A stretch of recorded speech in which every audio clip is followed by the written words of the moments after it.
بسم اللہ الرحمن الرحیم من يهده الله فلا مضل له ومن يضلل فلا هادي له وأشهد أن لا إله إلا الله وحده لا شريك له وأن محمدًا عبده ورسوله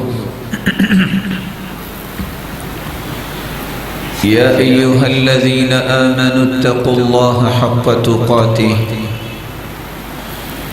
ولا تموتن إلا وأنتم مسلمون يا أيها الناس اتقوا ربكم الذي خلقكم من نفس واحدة وخلق منها زوجها وبث منهما رجالا كثيرا ونساء واتقوا الله الذي تساءلون به والأرحام إن الله كان عليكم رقيبا يا أيها الذين آمنوا اتقوا الله وقولوا قولا سديدا يصلح لكم أعمالكم ويغفر لكم ذنوبكم ومن يطع الله ورسوله فقد فاز فوزا عظيما أما بعد فأعوذ بالله من الشيطان الرجيم والذين جاهدوا فينا لنهدينهم سبلنا وَإِنَّ اللَّهَ لَمَعَ الْمُحْسِنِينَ لائق ست تکریم سامعین مکرم، اللہ ذوالجلال کا احسان عظیم ہے جس نے ہماری رشد و ہدایت کے لیے نوشتہ ہدایت قرآن مجید کو بنا کے نازل کیا اور ہادی و مرشد محمد الرسول اللہ صلی اللہ علیہ وسلم کو بنا کے مبعوث فرمایا اور ہماری زندگی میں ایسے موسم رکھے جس طرح تاجروں کی تجارت کو فروغ دینے کے لیے کچھ اوقات مختص کر لیے جاتے ہیں، رب تعالیٰ نے ایمانی تجارت کو فروغ دینے کے لیے رمضان المبارک جیسا عظیم مہینہ مسلمانوں کو عطا کیا ہے۔ اس لیے آپ صلی اللہ علیہ وسلم اس مہینے کی آمد پر خوشخبری دیا کرتے ہیں، قد جاءکم شہر رمضان، میرے صحابہ رمضان کا مہینہ آ گیا ہے، افترض اللہ علیکم صیامہ، اس مہینے کے روزے آپ پہ اللہ ذوالجلال نے فرض کیے ہیں، یفتح فیہ ابواب الجنہ، اس مہینے میں جنت کے دروازے کھول دیے جاتے ہیں، وَيُغْلَقُ فِيهِ أَبْوَابُ الْجَحِيمِ، اور جہنم کے دروازے بند کر دیے جاتے ہیں، وَتُغَلُّ فِيهِ الشَّيَاطِينِ، اور شیطانوں کو کڑیاں لگا دی جاتی ہیں، فِيهِ لَيْلَةٌ خَيْرٌ مِّنْ أَلْفِ شَهْرٍ، اس مبارک مہینے میں ایک ایسی مبارک رات ہے جس کو لیلۃ القدر کہا جاتا ہے، جو 1000 مہینے سے افضل ہے، من حرم خیرها فقد حرم، جو اس رات کی خیر و برکت سے محروم ہو گیا وہ حقیقت میں بہت بڑی خیر سے محروم ہو گیا۔ رمضان المبارک اللہ ذوالجلال کی طرف سے یہ بابرکت مہینہ بنایا گیا ہے۔ اس برکت اور اس نعمت کو کس طرح ہم اپنے لیے باعث برکت بنا سکتے ہیں، رمضان المبارک کی برکتوں کو ہم کیسے سمیٹ سکتے ہیں، اور اللہ ذوالجلال کی رحمتوں کو کس طرح اپنے دامن میں جمع کر سکتے ہیں، آج یہی وہ نقطہ ہماری گفتگو کا محور ہوگا۔ کیف نستفید من رمضان، رمضان المبارک سے ہم استفادہ کیسے کر سکتے ہیں، رمضان المبارک کو ہم اللہ اور اس کے رسول صلی اللہ علیہ وسلم کے فرامین کی روشنی میں کیسے گزار سکتے ہیں۔ اس کے لیے سب سے پہلا کام اس مبارک مہینے کو شروع کرتے وقت اپنی نیتوں کو خالص کیا جائے، رب کی رضا، اللہ کی خوشنودی، اللہ ذوالجلال کا تقرب، اللہ ذوالجلال کی محبت کی خاطر ہی روزہ رکھا جائے، قیام کیا جائے، تراویح پڑھی جائے، ذکر و اذکار کیا جائے، قرآن مجید کی تلاوت کی جائے، صدقہ و خیرات کیا جائے۔ الغرض رمضان المبارک میں کیا جانے والا ہر عمل اس کا رخ اللہ کی رضا ہو، اللہ کی خوشنودی ہو۔ جب یہ مقصد بن جائے گا تو پھر انسان اپنے تمام اعمال کو رب تعالیٰ کے ہاں قبولیت سے بھی نوازنے کا ایک خوبصورت قدم اٹھاتا ہے، اور اللہ ذوالجلال ایسے انسان کو کبھی محروم بھی نہیں کرتے۔ اس لیے رسول اللہ صلی اللہ علیہ وسلم نے فرمایا، ان اللہ لا يقبل من العمل الا ما كان له خالصا وابتغي به وجهه۔ اللہ ذوالجلال صرف وہی عمل قبول فرماتے ہیں جو خالص اس کی رضا کے لیے کیا جائے۔ اور آپ صلی اللہ علیہ وسلم نے فرمایا، انما الاعمال كالوعاء، اعمال ان کی مثال برتنوں کی مثال ہے، فَإِذَا طَابَ أَسْفَلُهُ طَابَ أَعْلَاهُ فَإِذَا فَسُدَ أَسْفَلُهُ فَسُدَ أَعْلَاهُ۔ برتن اندر سے صاف ہو تو اس میں جو چیز بھی آپ ڈالیں گے وہ صاف ہی ہوگی، اور جو چیز اس سے نکلے گی وہ بھی صاف ہی ہوگی۔ نیت اگر خوبصورت ہے تو اس کی روشنی میں ہر کیا گیا عمل بھی خوبصورت ہی ہوگا۔ فَإِذَا فَسُدَ أَسْفَلُهُ فَسُدَ أَعْلَاهُ، اگر برتن کی اندر سے صفائی نہ ہو، جو چیز ڈالیں گے وہ بھی صاف نہیں ہوگی، پھر جب اس کو نکالیں گے تو اس کے اندر بھی وہ صفائی نہیں ہو سکتی۔ اسی طرح اگر نیت شہرت کی ہے، لوگوں کی تعریف اور لوگوں کے اندر ناموری پیدا کرنے کی ہے، تو ایک تو عمل باطل ہوگا، دوسرا انسان اس عمل کی برکتوں سے محروم کر دیا جائے گا۔ اور انسان بے برکتہ کیسے ہوتا ہے؟ جب علی بن فضیل نے اپنے باپ سے پوچھا، ما احلا کلام اصحاب رسول اللہ صلی اللہ علیہ وسلم، ابا جان یہ تو بتائیے، یہ صحابہ کرام کی باتیں میٹھی اور لذت والی کتنی ہے، ان میں مٹھاس کتنی ہے، ان میں حلاوت اور چاشنی کتنی ہے۔ باپ بیٹے سے سوال کرتا ہے، بیٹا یہ بتاؤ، اتدری ما الحلا، اتدری بما حلا، جانتے ہو کہ ان کی باتوں کے اندر لذت کیوں اللہ نے رکھ دی؟ کہا ابا جان مجھے تو علم نہیں ہے۔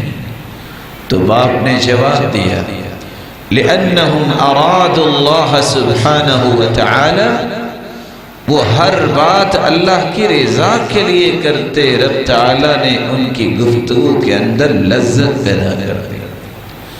اپنے قول اور اپنے عمل کو اور اپنی نیت اور ارادے کو باعث لذت بنانے کا ایک آسان طریقہ یہ ہے، اسے رب کی رضا کے لیے کرو۔ ارادہ، نیت، قصد، حاشیہ تخیلات میں ابھرنے والے جذبات کا رخ اللہ کی رضا کی طرف کرو۔ ہر بات اور ہر عمل جو اس مہینے میں آپ کرنے چاہیں گے اس کا مقصود رب کی رضا ہو۔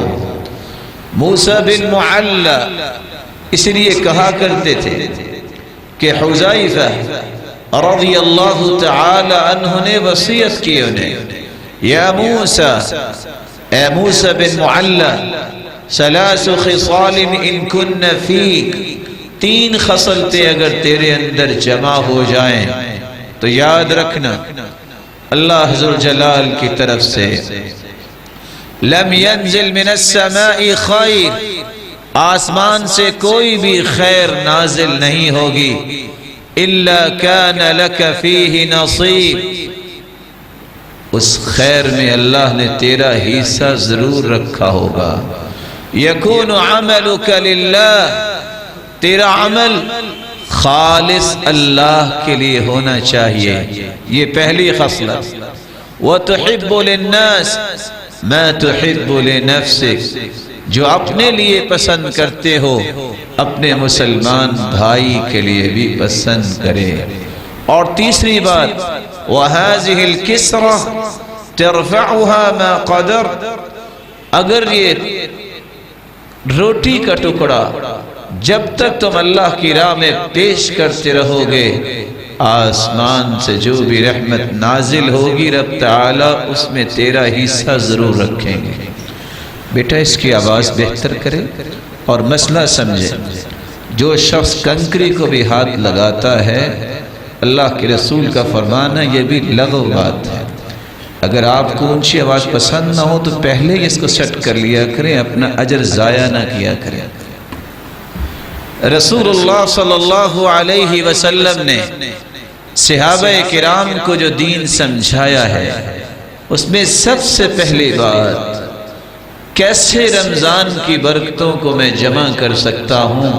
میں اپنی نیت کو خالص کروں، میں اللہ کی رضا کا طالب بنوں، میں یہ خواہش کروں میرا مالک مجھ سے خوش ہو جائے۔ جب یہ مقصد، یہ انسان کا ہدف ہوتا ہے تو اس کا ہر عمل خوبصورت بن جاتا ہے۔ دوسرا کام، مجھے رمضان المبارک کی برکتوں کو جمع کرنے کے لیے اپنے گناہوں سے توبہ کرنی چاہیے۔ توبہ اس وقت تک نہیں ہوتی جب تک میں 5 سے 6 چیزوں کا خیال نہیں کرتا۔ صرف زبان سے بول کے توبہ نہیں کرو۔ توبہ کا طریقہ یہ ہے، آپ نے اگر کسی گناہ سے توبہ کرنی ہے، خوبصورت وضو کیجئے اور اکیلے کھڑے ہو کے دل لگا کے 2 رکعتیں پڑھ لیجئے، رب تعالیٰ کے سامنے ہاتھ اٹھا لیجئے، اس گناہ کو چھوڑ دیں جس گناہ سے توبہ کر رہے ہیں، رب کے سامنے اعتراف اور اقرار کیجئے کہ مجھ سے یہ گناہ ہوا۔ تیسری بات، شرمندگی کا اظہار کیجئے، اللہ میں نادم ہوں، میں پریشان ہوں، میں شرمندہ ہوں کہ مجھ سے یہ کوتاہی ہوئی۔ پھر اللہ حضر جلال کے ساتھ یہ وعدہ کیجئے، عزم مصمم، اللہ میں آئندہ یہ گناہ نہیں کروں گا۔ اور یہ کام آپ کو کرتے وقت موت سے پہلے پہلے کرنا چاہیے۔ موت کی غرغراہٹ جب شروع ہو جائے تو پھر یہ توبہ فائدہ نہیں دیتی۔ ان 5 شرطوں کا خیال کرتے ہوئے آپ کی نیت بھی خالص ہو، آپ گناہ کو بھی چھوڑ دیں، اقرار و اعتراف بھی کریں، شرمندہ اور پریشان بھی ہوں، عزم مصمم بھی کریں کہ آئندہ میں یہ کام نہیں کروں گا، پھر ہاتھ اٹھنے والے اللہ کو پسند آ جاتے ہیں۔ پھر اللہ حضر جلال فرشتوں سے مخاطب ہو کے فرماتے ہیں، میرے فرشتوں دیکھ رہے ہو، علم عبدی ان لہ ربا یغفر الذنوب، آج اس میرے بندے کو اندازہ ہو گیا ہے کہ اس کا کوئی رب بھی ہے جو معاف کرنا ہے، جو معاف کرتا ہے اور کرنے والا ہے۔ پھر اللہ اپنے بندے سے مخاطب ہوتے ہیں اور فرشتوں کو گواہ بناتے ہیں، عبدی اعمل ما شئت فقد غفر لک، میرے فرشتوں تم بھی گواہ رہنا، میرے بندے تو نے سچی توبہ کرنے کا ارادہ کر لیا، جاؤ جتنے بھی گناہ آج تک تم نے کیے ہیں میں تجھے معاف کرتا ہوں۔ رب تعالیٰ کے یہ وعدے سچے ہیں، لیکن مجھے اور آپ کو توبہ اور دعا کی توفیق مانگنی چاہیے، اور اس لیے سلف صالحین کہا کرتے تھے، من اعطی اربعا لم یمنع اربعا، جس کو 4 چیزیں مل جائیں وہ 4 چیزوں سے محروم نہیں کیا جاتا۔ من اعطی التوبہ لم یمنع القبول، جسے توبہ کی توفیق مل جائے کبھی قبولیت سے محروم نہیں ہوتا۔ ومن اعطی الشکر لم یمنع المزید، جس کو شکر کرنے کی توفیق مل جائے اللہ اسے اور دینے سے کبھی محروم نہیں کرتے۔ ومن اعطی الاستخارہ لم یمنع من الخیر، جس کو استخارے کا طریقہ آ جائے، استخارے کا طریقہ، دعا یاد ہو، 2 رکعتیں پڑھے، دعا کرے، استخارہ کرے، کبھی بھی خیر اور بھلائی سے وہ محروم نہیں ہوتا۔ ومن اعطی المشورہ ای المشورہ، اور جس کو علم والوں سے، اہل حل و عقد سے، سمجھدار اور دانش مند لوگوں سے مشورہ کرنے کی عادت بن جائے، لم یمنع الصواب، اس کا کام کبھی بھی درستگی سے دور نہیں ہوتا، اس صحیح سمت پہ ہی چلتا ہے، اس کی ڈائریکشن ہمیشہ درست ہی رہتی ہے۔ رب تعالی مجھے اور آپ کو اپنے گناہوں کی معافی مانگنے کی توفیق عطا فرمائے۔ تیسرا کام، اس رمضان سے فائدہ وہ اٹھا سکتا ہے جس کے دل کی صفائی ہو۔ دل اگر خوبصورت نہیں، دل کے اندر مسلمانوں کے بارے میں بغض ہے، عداوت ہے، عصبیت ہے، تعصب ہے، انتقام کی آگ بھڑکتی ہے، کسی مسلمان کے بارے میں کوئی گرہ باندھی ہوئی ہے، کھولنے کو تیار نہیں، رب تعالیٰ اس کے لیے رحمت کے دروازے کیسے کھولیں گے؟ اسی لیے عبداللہ ابن مسعود رضی اللہ تعالی عنہ سے سوال کیا گیا، کیف کنتم تستقبلون رمضان، یہ بتائیے آپ رمضان المبارک کا استقبال کیسے کرتے تھے؟ انہوں نے جواب دیا، ما كان احدنا يجرأ على استقبال الهلال وفي قلبه ذرة حقد على اخيه المسلم، ہم نے آج تک جب بھی رمضان کا استقبال کیا، ہم میں سے کوئی ایسا شخص نہیں تھا، کوئی اس بات کی جرت نہیں کرتا تھا کہ رمضان کا مہینہ آ جائے اور اس کے دل میں ذرہ برابر بھی کسی مسلمان کے بارے میں بغض اور کینہ ہو۔ اللہ ذو الجلال نے اسی لیے ان کے دلوں کو پسند فرمایا۔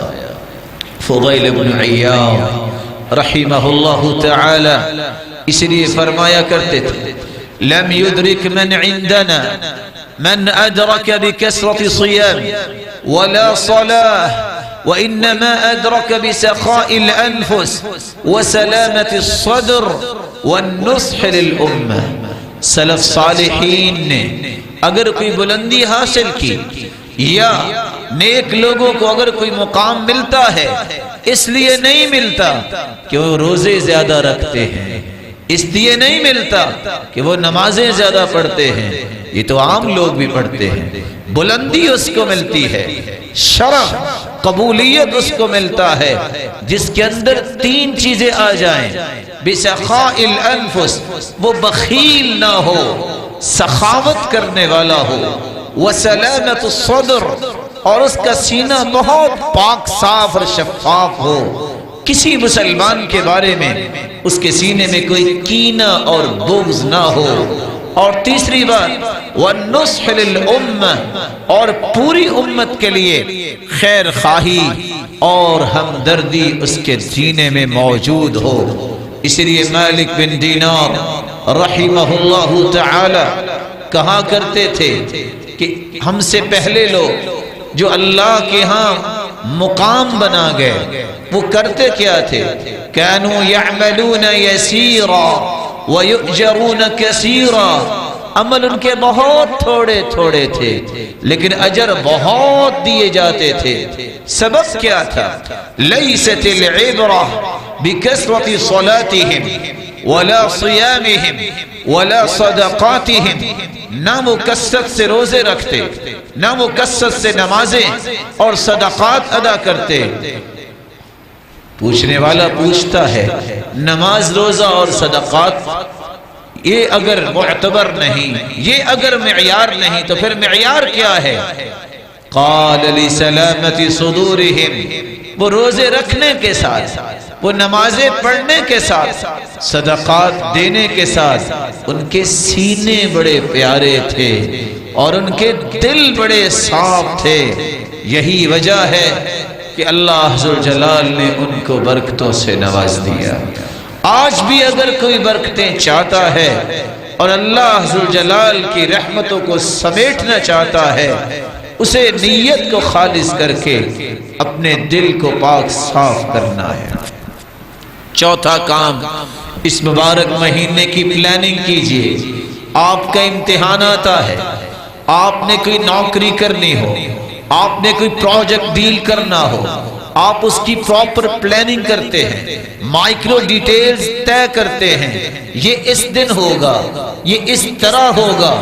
اس مبارک مہینے کو جو ایز اے ریفریشر کورس اللہ کی طرف سے ملتا ہے، انسانی روحانیت اور انسانی ایمانیات پروان چڑھتی ہیں. اس کی پلاننگ کیجئے. میں اس وقت سویا کروں گا، میں اس وقت قرآن پڑھا کروں گا، اس وقت میں نے قرآن کا ترجمہ پڑھنا ہے، اس وقت میں نے درس سننا ہے، یہ وقت تو صرف میری عبادت کا ہے، اس وقت تو میں صرف اللہ کا ذکر کروں گا، یہ میرا وقت میری فیملی کا ہے. جب تک آپ پلاننگ نہیں کرتے آپ رمضان سے فائدہ نہیں اٹھا پائیں گے. اور وقت کی تنظیم، وقت کی پلاننگ کرنا، وقت کو ضائع ہونے سے بچانا، یہ تو دانشمند لوگوں کی علامت ہے. من علامت المقت ضیاع الوقت، کسی انسان کی بدبختی کی علامت یہ ہے کہ وہ وقت کو ضائع کرتا ہے.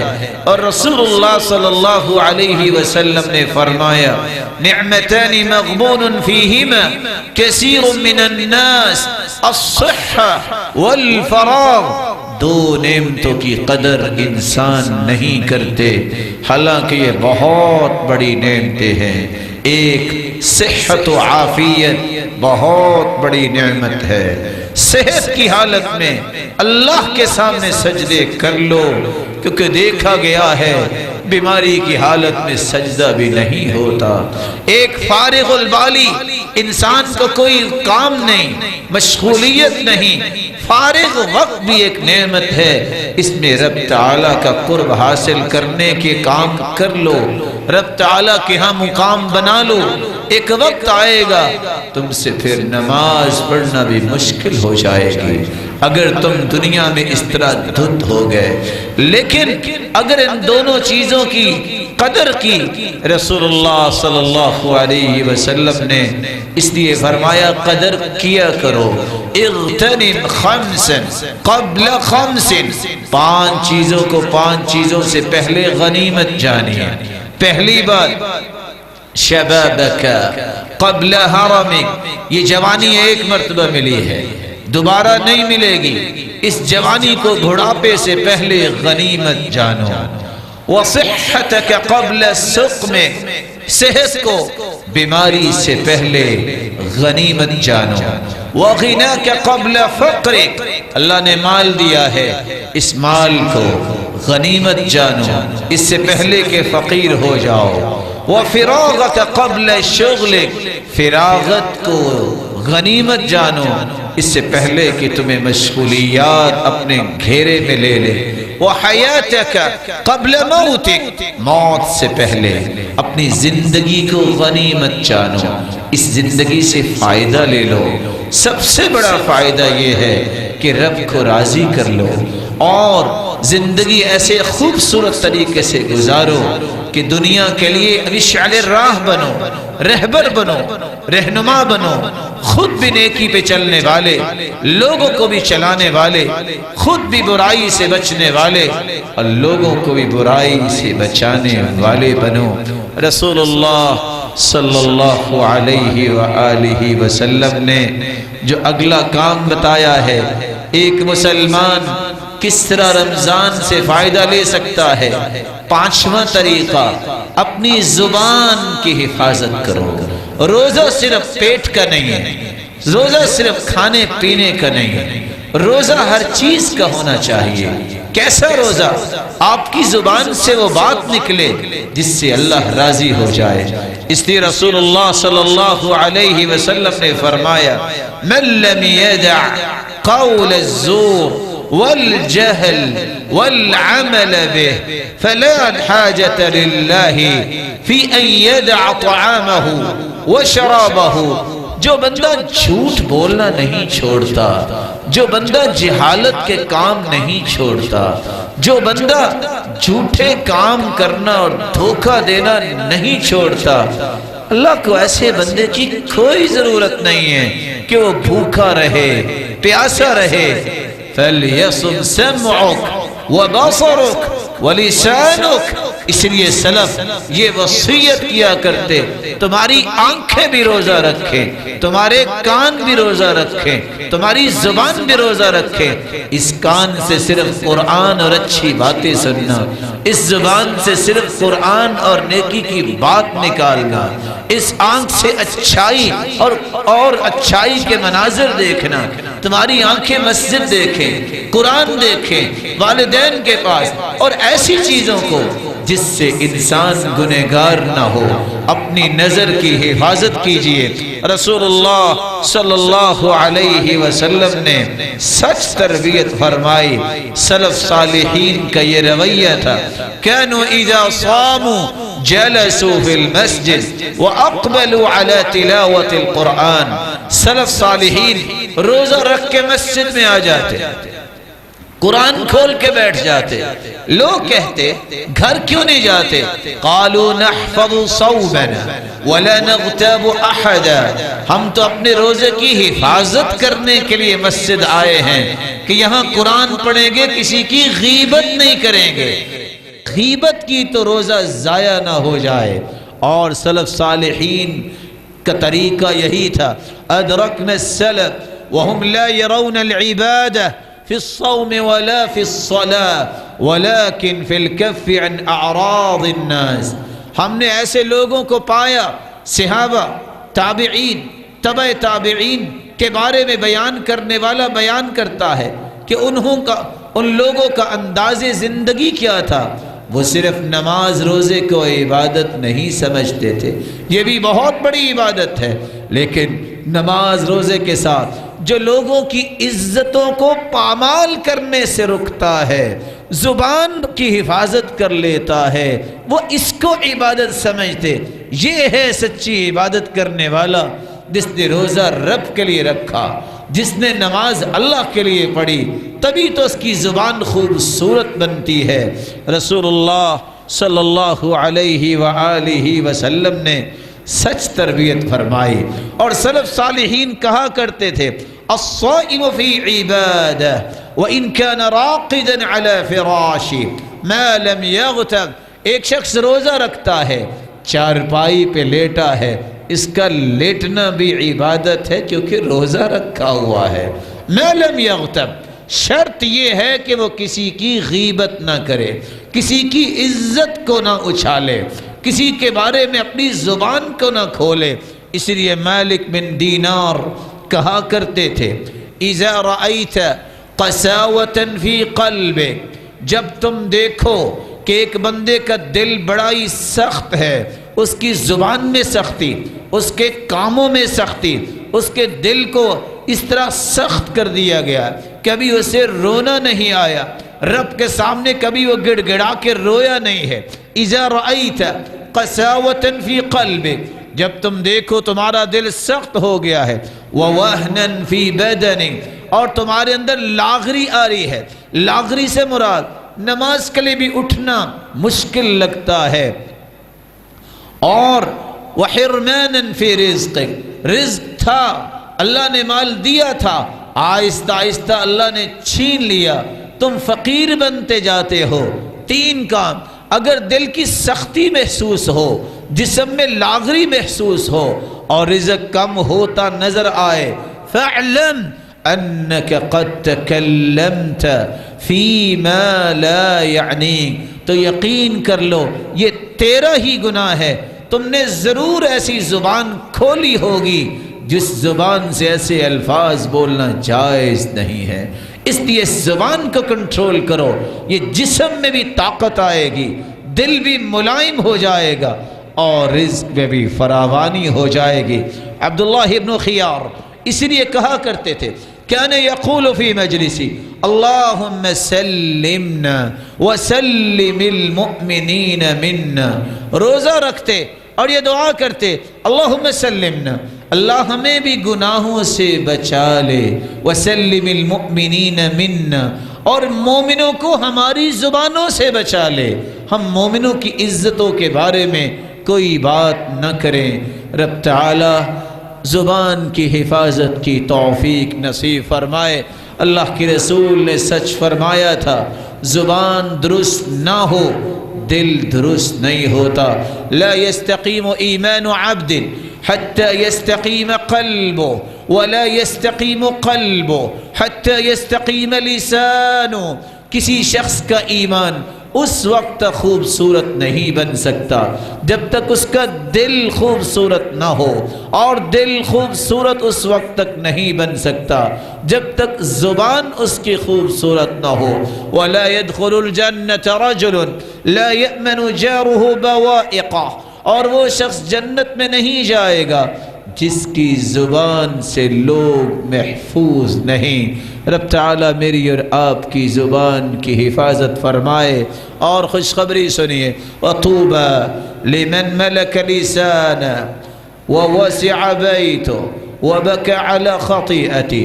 خوش نصیب ہے، بختور ہے، سعادت مند ہے جو اپنی زبان کو کنٹرول کر لیتا ہے، اپنے گناہوں پہ رب کے سامنے رو لیتا ہے اور اپنے مقصد سے گھر سے باہر نکلتا ہے، وگرنہ گھر میں ہی قرار پکڑتا ہے. 6واں طریقہ جس سے آپ رمضان کی برکات کو سمیٹ سکتے ہیں، دل کی خوشی سے روزہ رکھیے. یہ فرض ہے، یہ واجب ہے، یہ میرے ایمان کا حصہ ہے، اور رب تعالیٰ نے اس میں بہت سارے انعامات رکھے ہیں.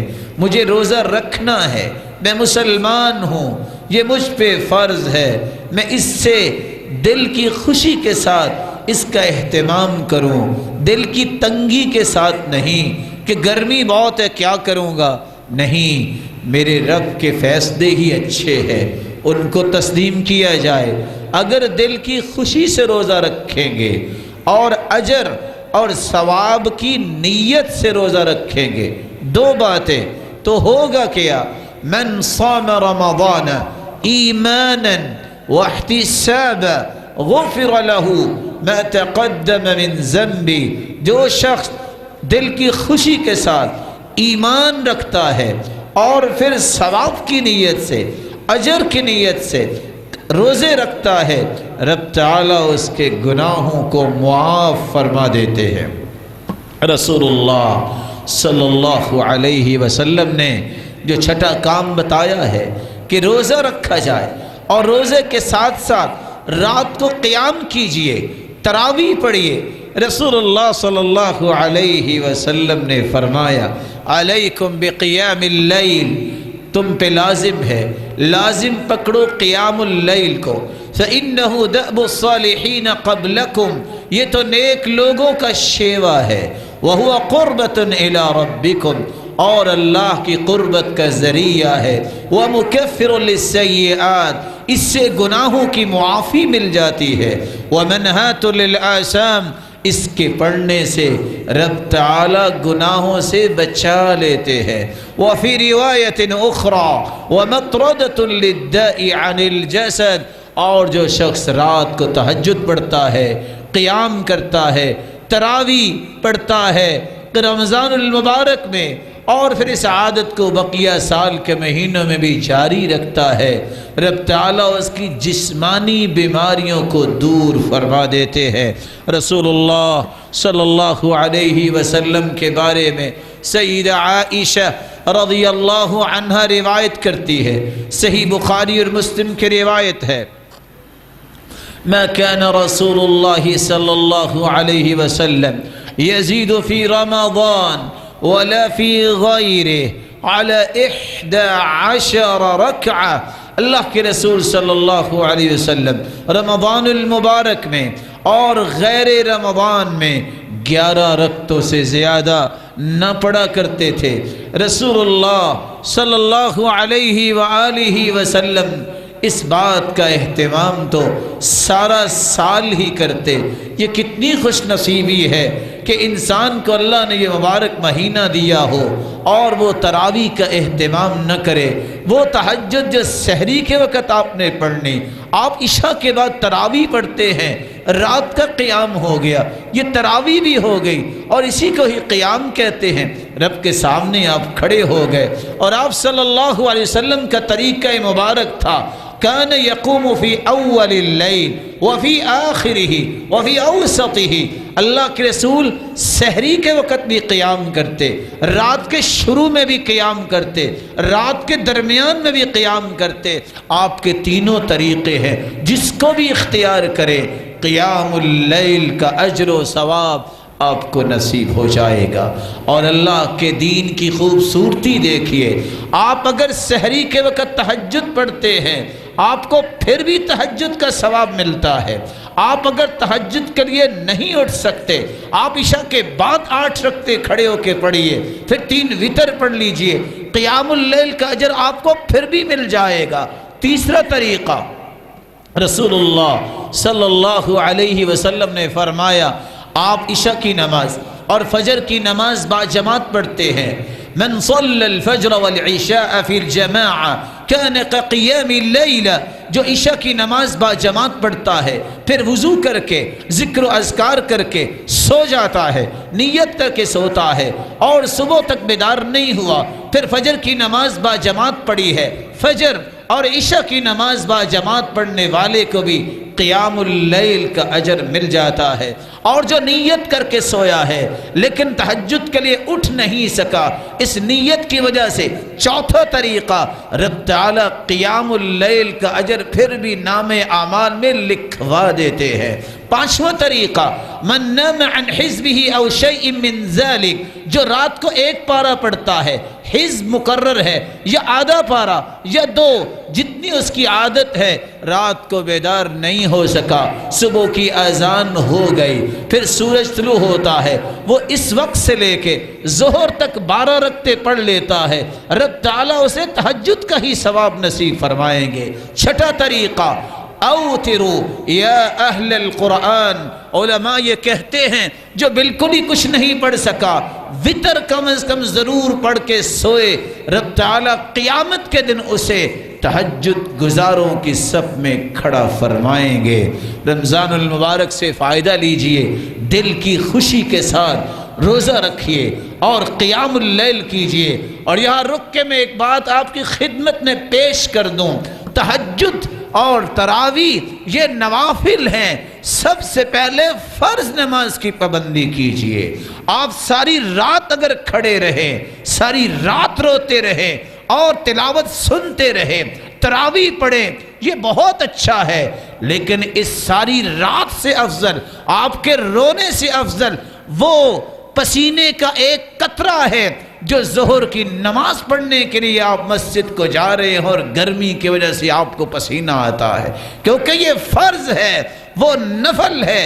فرائض کی پہلے پابندی کیجئے اور نوافل رب کے ہاں درجات حاصل کرنے کے لیے اس کا اہتمام کیجئے۔ رسول اللہ صلی اللہ علیہ وآلہ وسلم نے جو 7واں کام بتایا ہے کہ اس رمضان میں، اس مہینے میں اللہ ذوالجلال کی رضا کے لیے تم لوگوں کو کھانا کھلایا کرو۔ من فطر صائما فلہ اجر مثل صائم، روزے دار کی افطاری کروانے کا عمل زندہ کرو، گھروں میں، خاندانوں میں، اپنی مسجدوں میں، اپنے سسٹم میں خوشی ہو، آپ کو راحت ملے کہ آج میں نے اتنے لوگوں کا روزہ افطار کروایا ہے۔ اللہ کے رسول کا فرمان ہے جو کسی کی افطاری کرواتا ہے رب تعالیٰ اسے اتنا ہی اجر دیتے ہیں جتنا روزہ رکھنے والے کو اجر ملتا ہے۔ اللہ کے رسول کا فرمان ہے ان فی الجنۃ لغرفا یری ظاہرها من باطنها وباطنها من ظاہرها، اللہ نے جنت میں کرسٹل کے گھر بنائے ہیں، سب کچھ نظر آ رہا ہوگا۔ جنت کے اس گھر میں آپ بیٹھے ہیں، آپ پوری جنت کا نظارہ کر سکیں گے۔ اگر آپ اس گھر سے باہر چلے گئے، آپ جہاں بھی ہوں گے آپ کا گھر آپ کو پورا نظر آ رہا ہوگا۔ سوال کرنے والے نے سوال کیا، اللہ کے پیارے پیغمبر یہ کن کے لیے ہیں؟ آپ نے ان کی نشانیاں بیان کی۔ لمن الان الکلام، یہ گھر اس کے لیے ہے جس کی زبان میں نرمی آ جائے۔ وَأَطْعَمَ الطَّعَامِ، جو لوگوں کو رب کی رضا کے لیے کھانا کھلاتا ہے۔ وَصَلَّى بِاللَّيْلِ وَالنَّاسُ نِيَامٌ، جو رات کو تہجد پڑھتا ہے اور لوگ سوئے ہوئے ہوتے ہیں۔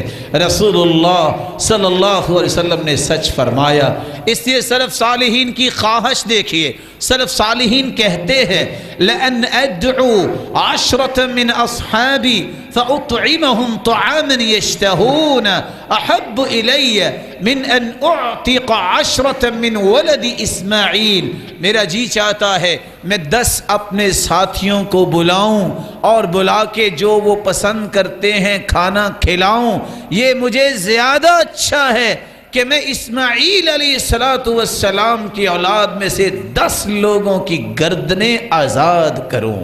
اس لیے اس مبارک مہینے میں کھانا کھلانا، لوگوں کے ساتھ خیر خواہی کرنا، افطاری کروانا، سحری کا اہتمام کرنا، یہ بہت ہی قربت کا طریقہ ہے۔ اور کتنا ہی اچھا ہو، اپنی بستی میں دیکھیے، اپنے گاؤں میں دیکھیے، شہر میں دیکھیے، جو لوگ نمازی ہیں، پرہیزگار ہیں، روزہ رکھنا چاہتے ہیں، ان کے پاس ساز و سامان نہیں، رمضان پیکج بنائیے، گھی ہے، آٹا ہے، خرد و نوش کی اشیاء ہے، کھجورے ہیں، ایک پیکٹ بنائیے اور رمضان شروع ہونے سے پہلے پہلے ان کے گھروں تک رب کی رضا کے لیے پہنچائیے۔ رسول اللہ صلی اللہ علیہ وسلم نے 8واں کام جو بتایا ہے، اس رمضان سے فائدہ لینے کا جو طریقہ رسول اللہ صلی اللہ علیہ وسلم نے صحابہ کرام کو دیا، وہ 8واں طریقہ یہ ہے، خصوصاً جب رمضان کا آخری عشرہ شروع ہو جائے تو تم اس عشرے میں عبادت کے لیے اپنے آپ کو تیار کر لو، خصوصی اہتمام کیجئے۔ كان اذا دخل العشر شد مئزرا واحيا ليله وايقظ اهله جب آخری عشرہ شروع ہو جاتا آپ کمر بستہ ہو جاتے، اپنے گھر والوں کو بھی اٹھاتے، وَأَحْيَا لَيْلَ ساری رات اللہ کی عبادت میں گزار دیا کرتے۔ رسول اللہ صلی اللہ علیہ وسلم کی اس سنت کو زندہ کیجئے، آخری عشرے میں لیلۃ القدر کی تلاش کیجئے۔ رسول اللہ صلی اللہ علیہ وسلم پر جو قرآن نازل ہوا ہے وہ یہ بیان کرتا ہے لیلۃ القدر خیر من الف شہر، 1000 مہینوں سے افضل ہے۔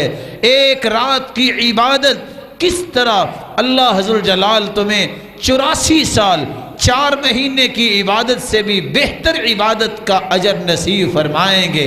اتنی زندگی کس کی ہوتی ہے؟ اس رات کو تلاش کرنے کے لیے آخری عشرے میں خصوصاً اہتمام کیجئے۔ اس لیے زہری کہا کرتے تھے اذا دخل رمضان قال فإنما هو تلاوة القرآن وإطعام الطعام، جب رمضان کا مہینہ ہو تو اس میں کام ہی دو کیا کرو، رب کے قرآن کی تلاوت اور رب کے احکامات کی روشنی میں عبادت اور لوگوں کو کھانا کھلانا۔ رسول اللہ صلی اللہ علیہ وسلم نے لیلۃ القدر کی تلاش کرنے والوں کو یہ دعا بھی سکھائی ہے کہ تم یہ دعا کیا کرو، اللہم انک عفو تحب العفو فاعف عنا، اے اللہ تو معاف کرنے والا ہے، تو ہمیں بھی معاف فرما۔ 9واں کام رمضان سے فائدہ لینا ہے، اعتکاف کیجئے۔ آخری 10 دن رسول اللہ صلی اللہ علیہ وسلم اعتکاف کیا کرتے۔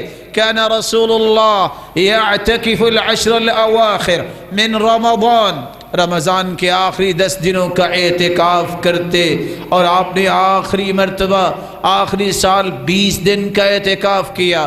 پھر ان کے بعد آپ کی بیویوں نے بھی اعتکاف کیا۔ عورتوں کو بھی اعتکاف کرنے کی اجازت ہے، شرط یہ ہے کہ فتنہ نہ ہو اور محرم بھی ہو، مسجدوں میں وہ بھی اعتکاف کریں۔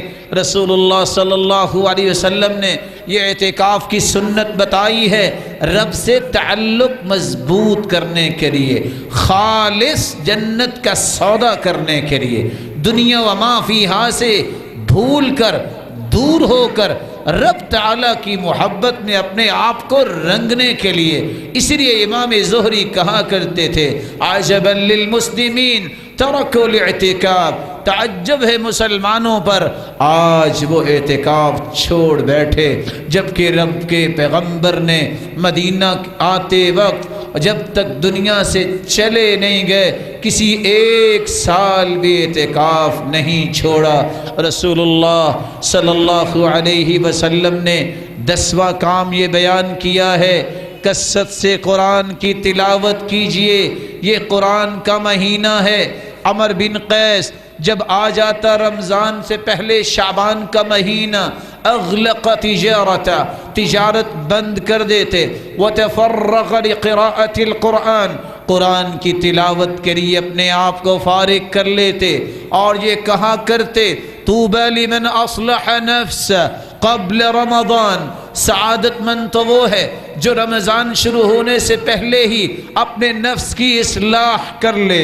امام مالک محدث تھے، بہت بڑے محدث، لیکن رمضان المبارک میں حدیث نہ پڑھاتے، علماء کی مجلس میں نہ بیٹھتے، کہتے یہ مہینہ قرآن کی تلاوت کا ہے، ھذا شہر القرآن، یہ ہے ہی قرآن کا مہینہ۔ سفیان ثوری رحمہ اللہ جب رمضان کا مہینہ آتا ترک جمیع العبادہ واقبل على قراءة القرآن، بقیہ عبادات پہ اتنی توجہ نہ دیتے جو نوافل ہوتی، سب سے زیادہ قرآن پر توجہ دیتے۔ اسود رمضان المبارک کی ہر 2 راتوں میں قرآن مجید ختم کیا کرتے۔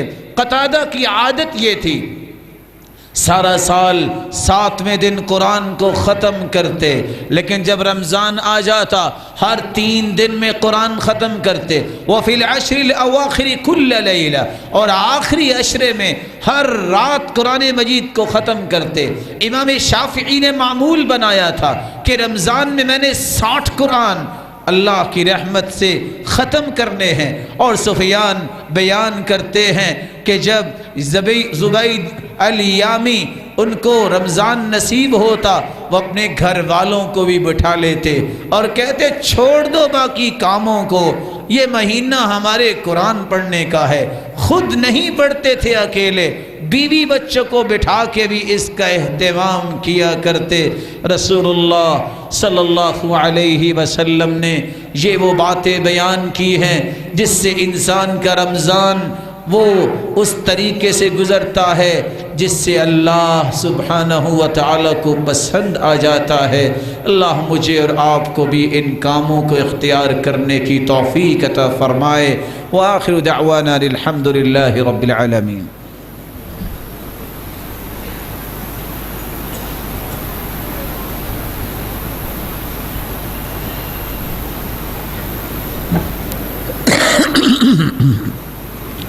الحمد لله على إحسانه والشكر له على توفيقه وامتنانه، أما بعد فأعوذ بالله من الشيطان فإنه عدو للإنسان۔ كيف نستفيد من رمضان؟ ہم رمضان المبارک سے فائدہ کیسے لے سکتے ہیں؟ ہم رمضان المبارک سے فائدہ اس طریقے سے لے سکتے ہیں جس طریقے کے مطابق اللہ کے رسول نے رمضان گزارا، صحابہ کرام نے رمضان المبارک کا مہینہ گزارا۔ 10 کام آپ نے سنے۔ آخری بات، اس مہینے کے اندر رسول اللہ صلی اللہ علیہ وسلم کی سنت تھی، آپ سخاوت کرتے، آپ صدقات کرتے، آپ اللہ کی راہ میں مال پیش کرتے۔ کان رسول اللہ صلی اللہ علیہ کان النبی صلی اللہ علیہ وسلم اجود الناس، اللہ کے رسول پوری کائنات میں سب سے بڑے سخی تھے۔ وَكَانَ أَجْوَدَ مَا يَكُونُ فِي رَمَضَانِ، لیکن رمضان میں زیادہ سخاوت کیا کرتے۔ حین یلقاہ جبریل، جب جبریل سے ملاقات ہوتی، فیدارسہ القرآن، اور جبریل کے ساتھ قرآن مجید کا دور کیا کرتے، ایک دوسرے کو سنایا کرتے۔ فلرسول اللہ صلی اللہ علیہ وسلم حین یلقاہ جبریل اجود بالخیر من الریح المرسلہ، جب جبریل آیا کرتے، قرآن کا دور ہوتا، رمضان کا مہینہ ہوتا، آپ کی سخاوت اتنی بڑھ جاتی کہ ریح المرسلہ، تند و تیز ہواؤں کی طرح، جس طرح تند و تیز ہوائیں کسی گھر کو نہیں چھوڑتی، ہر گھر میں پہنچتی ہیں، ہر فرد تک پہنچتی ہیں، آپ کی سخاوت کا بھی یہی عالم تھا۔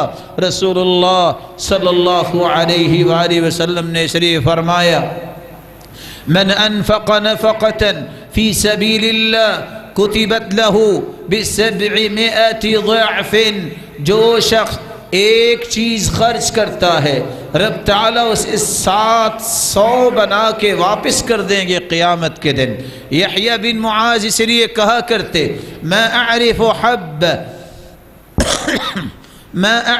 حب تزن جبال الدنیا الا من الصدقہ، دنیا میں دانے تو بہت قسم کے ہیں، گندم کا بھی دانہ ہے، جو کا بھی ہے، اور مکی کا بھی ہے، یہ سارے اللہ نے پیدا کیے، لیکن میں نہیں جانتا صرف ایک ایسا ہے جو قیامت کے دن دنیا کے بڑے بڑے پہاڑوں کے مقابلے میں اس کا وزن ہوگا۔ وہ کون سا دانہ ہے؟ جو ایک دانہ بھی تم نے اللہ کو راضی کرنے کے لیے اللہ کی راہ میں خرچ کر دیا۔ رسول اللہ صلی اللہ علیہ وسلم نے اس لیے فرمایا، صدقۃ ذی الرحم علی ذی الرحم صدقۃ وصلہ، لوگوں پہ خرچ کرو، صدقہ کرو، عام لوگوں پہ صدقہ کرو گے، صدقے کا جواب، رشتہ دار جو کمزور ہے، مستحق ہے، اس پہ صدقہ کرو گے، 2 اجر، صلہ رحمی کا اجر الگ، صدقے کا اجر الگ۔ آپ کے پاس موقع ہے، آپ اس رمضان المبارک میں اللہ کی قربت حاصل کرنے کے لیے سب سے پہلا کام یہ کیجئے، اپنے مالوں کی زکوٰۃ ادا کیجئے، اور یاد رکھنا زکوٰۃ ادا ہونے سے مال پاک ہوتا ہے، مال میں برکت آ جاتی ہے، انسان بری الذمہ ہو جاتا ہے۔ اللہ ذوالجلال جنت کا وعدہ کرتے ہیں، اور مال سے زکوٰۃ ادا ہو جائے، مال کی شرارت، معاشرے کی شرارت سے اللہ اس کے مال کو محفوظ کر دیتے ہیں۔ اگر زکوٰۃ نہ دے تو یہ انسان ہلاکت کی طرف چلا جاتا ہے، اس انسان کی وجہ سے معاشرے پہ قحط سالی ہوتی ہے، اور زکوٰۃ نہ دینے کی وجہ سے قیامت کے دن اللہ گنجا سانپ اس مال کو بنا کے اس پہ مسلط کر دیں گے، جو توق بن جائے گا، اس کی باچھوں کو کھینچے گا اور کہے گا انا مالک انا کنزک، میں تیرا مال اور تیرا خزانہ جس سے تو زکوٰۃ نہیں دیا کرتا تھا۔ اور بلکہ اللہ کے رسول نے فرمایا مانع الزکاۃ، جو زکوٰۃ نہیں دیتا اس پہ تو اللہ کے رسول نے لعنت کی ہے، جو زکوٰۃ نہیں دیتا ہوا فی النار، یہ جہنم میں جائے گا۔ یہ سونا، یہ جواہرات جو جوڑ جوڑ کے رکھتا ہے انسان، قیامت کا دن ہوگا یہ انسان کے لیے سونا اور چاندی، جب تقوی بہا جباہہم وجنوبہم وظہورہم، ان کو آگ میں تپا کے ان کے پہلوؤں پہ آگ لگائی جائے گی اور ان کے جسموں پہ آگ لگائی جائے گی۔ اس سے بچنے کا ایک ہی طریقہ ہے، زکوٰۃ کو ادا کرو، اپنے مالوں میں برکت پیدا کرنے کے لیے، انہیں پاک صاف کرنے کے لیے، اور زکوٰۃ میں ہیلے چھوڑ دو۔ ہیلے کیا ہیں؟ دے دیں گے، کوئی حرج نہیں، رب تو تمہیں روزانہ کھانا دے رہا ہے، تم زکوٰۃ کب دو گے؟ جو وقت ہے، ایک سال گزر جائے، ما حال علیہ الحول، جب ایک سال مکمل ہو جائے اپنے حسابات کرو۔ شروع سال میں دیکھو آپ کوئی کاروبار کر رہے ہیں، شروع سال میں کتنی آپ کے پاس کیپٹل تھا، سال گزرتا ہے، جرد کیجئے، دوبارہ حساب کیجئے، لاسز بھی ہوئے ہوں گے، آپ کو پروفٹس بھی ملے ہوں گے، سرکولیٹ ہوتا رہا ہے یہ پیسہ۔ ایک سال کے بعد جو آپ کے پاس مال ہے، اگر 7.5 تولے سونا اس سے خریدا جا سکتا ہے، 52.5 تولے چاندی اس سے خریدی جا سکتی ہے، اور اعتبار سونے کا کرو۔ کیوں؟ آج کل بینک جو ہیں وہ سونے کو دیکھ کے مالیت حکومتیں طے کرتی ہے، اگر اتنا مال سال ہو گیا ہے آپ کے پاس موجود ہے، اس کی زکوٰۃ تمہیں 2.5% ادا کرنی ہے۔ وَآتُوا حَقَّهُ يَوْمَ حَصَادِهِ، اسی طرح آپ اگر زراعت کا کام کرتے ہیں، جس دن اناج گھر لانا ہے اس وقت اس کا عشر دے کے گھر لاؤ، بہانے مت بناؤ۔ 3 چوریاں جو اس وقت معاشرے میں عام ہیں، کاش کسی کی سمجھ میں آ جائے۔ پہلی چوری، زکوٰۃ اپنی مرضی کی دیتا ہے۔ مرضی سے مراد کیا ہے؟ شریعت نے حصہ مقرر کیا ہے۔ مقرر کیا ہے؟ جتنا مال ہے اس میں سے 2.5% تمہیں اللہ کی راہ میں پیش کرنا ہے۔ 100 میں سے 2.5 روپے، یہ کوئی زیادہ نہیں، اپنی مرضی سے دے دیا، چلو اس کو میں 10,000 دے دیتا ہوں، اس کو 20 دے دیتا ہوں، یہ زکوٰۃ کا اصول نہیں۔ زکوٰۃ کے اصولوں کے مطابق زکوٰۃ دو۔ دوسری چوری جو اس وقت ہو رہی ہے، اس کے بارے میں بھی سمجھنا چاہیے۔ زکوٰۃ میری اس سال کی ہے جو میں نے رمضان میں ادا کرنی تھی، یہ رمضان میں رکھ لیتا ہوں، اپنے کاروبار میں ہی میرے پیسے لگے ہوئے ہیں، جیسے کوئی آتا جائے گا آئندہ رمضان تک میں وہ دیتا جاؤں گا۔ لا لا لا، کبھی ایسا نہ کیجئے۔ تم نے اپنے مال میں وہ زکوٰۃ کا پیسہ رکھا، اس سے پروفٹ آئے گا، وہ کون دے گا؟ وہ کوئی نہیں دیتا۔ حق تو یہ ہے اگر آپ سارا سال بھی تقسیم کرنا چاہتے ہیں تو جو پچھلے سال، جو آئندہ سال آپ زکوٰۃ دیں گے اس کو ابھی سے زکوٰۃ ادا کرتے جاؤ۔ عبداللہ ابن عباس رضی اللہ تعالیٰ عنہ کے والد عباس رضی اللہ تعالیٰ عنہ نے یہی تو سوال کیا تھا، اللہ کے رسول میں زکوٰۃ تو فلاں مہینے میں دیتا ہوں، اب ضرورت مند آ گیا ہے، کیا کروں؟ آپ نے فرمایا وقت سے پہلے بھی دینا جائز ہے، تم دے دو، حساب اس مہینے میں جا کے کر لو۔ تم اللہ کے پیسے کیوں رکھ کے ایسا کرتے ہو؟ کبھی اللہ کی طرف بھی اپنے پیسے رکھ کے دیکھو، تمہیں برکت کتنی ملے گی۔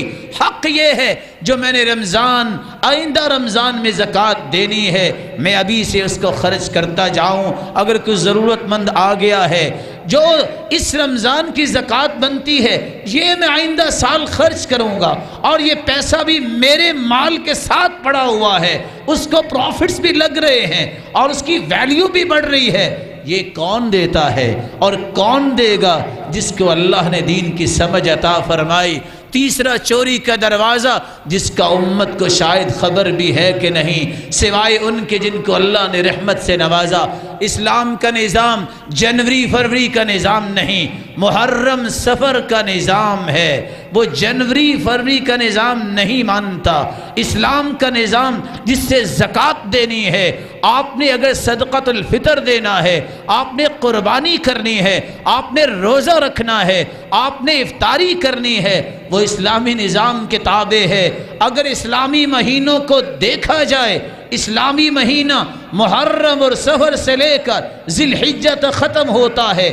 کوئی دانشمند بیٹھے کیلکولیٹر لے کے کہ اگر اسلامی مہینوں کے 12 مہینوں کو جمع کریں کتنے دن بنتے ہیں، اگر جنوری فروری سے لے کر 31 دسمبر تک دن جمع کریں کتنے دن بنتے ہیں؟ جو جنوری فروری کے اعتبار سے زکوٰۃ نکالتا ہے وہ 8 سے 11 دن کی زکوٰۃ ہر سال کھا جاتا ہے، وہ نہیں دیتا۔ ذرا اس نقطے کو سمجھیے گا، اکیلے بیٹھ کے حساب کیجئے گا۔ زکوٰۃ کے بعد صدقات اللہ کی راہ میں پیش کیجئے۔ بہت ساری راہیں ہیں۔ اللہ کے رسول صلی اللہ علیہ وسلم نے فرمایا جو شخص دنیا سے چلا جاتا ہے 7 راستے ایسے ہیں کہ وہ مٹی میں مٹی ہو جائے، اس کو نیکی پہنچتی رہتی ہے۔ من علم علما ونشرا، جو دنیا کو علم سکھاتا ہے اور اس کی نشر و اشاعت کا بندوبست کرتا ہے۔ آپ عالم ہیں، آپ داعی ہیں، آپ پڑھے لکھے ہیں، لوگوں کو پڑھائیے۔ آپ کے پاس یہ ہنر نہیں، اللہ نے مال دیا ہے، ان کے دست و بازو بنیے، ان کے ساتھ کھڑے ہو جائیے تاکہ نشر و اشاعت کے جو الفاظ ہیں ان کی صف میں قیامت کے دن آپ کھڑے ہو جائیں۔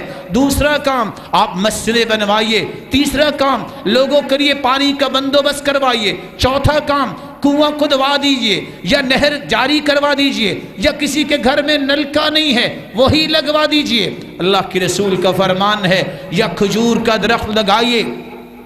اللہ کے رسول صلی اللہ علیہ وسلم نے فرمایا جو مسافر ہیں ان کے لیے سرائے بنوائیے۔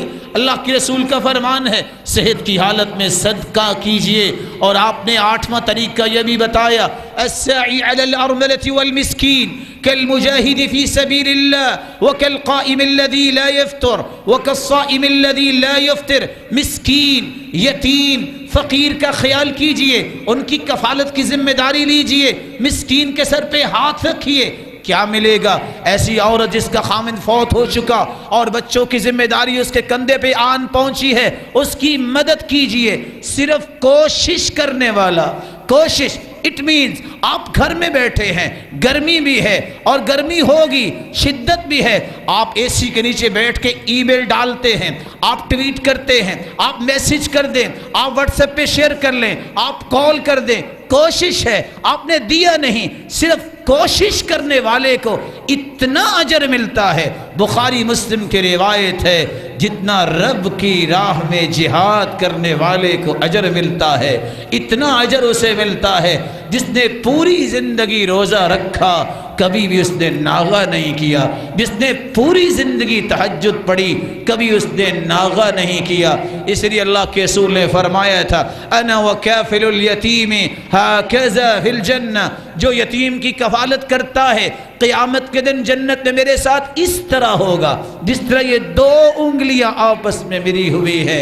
اپنے مالوں میں برکت حاصل کرنے کے لیے 2 اصول بلکہ 3 اصول یاد رکھیے گا۔ ہم ڈرتے ہیں خرچ کریں گے ختم ہو جائے گا، کلا واللہ، ہرگز نہیں۔ اللہ کے رسول نے 3 چیزوں پہ قسم اٹھائی ہے، ما نقصت صدقۃ من مال، محمد اس بات پہ قسم اٹھا رہے ہیں صلی اللہ علیہ وسلم، جو مال خرچ کرتا ہے اس کا مال کم نہیں ہوتا بڑھتا ہے۔ دوسری بات یہ مقابلہ ہے اللہ خالق کے درمیان اور مخلوق کے درمیان۔ اللہ فرماتے انفق علیک، چلو میرے بندے تم میری راہ میں خرچ کرو، میں تجھ پہ خرچ کروں گا، دیکھتے ہیں جیتتا کون ہے۔ کون جیتے گا؟ تمہارے خزانے تو ختم ہو جائیں گے، میرے رب کے خزانے ختم نہیں ہوں گے۔ لا تعی فیعی اللہ علیک، گن کے نہ دو، اللہ بھی تمہیں گن کے دیں گے۔ یہ اللہ کے رسول نے سیدہ اسماء رضی اللہ تعالی عنہا سے کہا تھا اپنے مالوں کو پیش کیجئے، اللہ ذوالجلال تمہارے مالوں کو قبول فرمائے۔ ایسے لوگ جن کے پاس یہ ہمت طاقت نہیں وہ اپنی بیٹیوں کی شادیاں کر سکیں، ان کی معاونت کرو، بیوگان کی مدد کرو، یتیموں، فقیروں، مسکینوں، ضرورت مندوں کی ضرورت کو پورا کرو۔ کوئی قرض والا ہے اس کا قرض اتار دو، کسی نے قرض آپ سے لیا ہے، طاقت ہے تو اس کا قرض معاف کر دو۔ اللہ کے رسول کا فرمان ہے جو کسی کا قرض اتار دے یا قرض معاف کر دے قیامت کے دن عرش کے سائے میں کھڑا نظر آئے گا، جس دن پاؤں اکھڑ رہے ہوں گے، اللہ اس کا جنت میں قدم ٹکا دیں گے۔ رب تعالیٰ سے دعا ہے اللہ ذوالجلال ان باتوں پہ عمل کرنے کی توفیق عطا فرمائے اور رمضان المبارک کی برکتیں ہم سب کو سمیٹنے کی توفیق عطا فرمائے۔ وآخر دعوانا ان الحمد للہ رب العالمین۔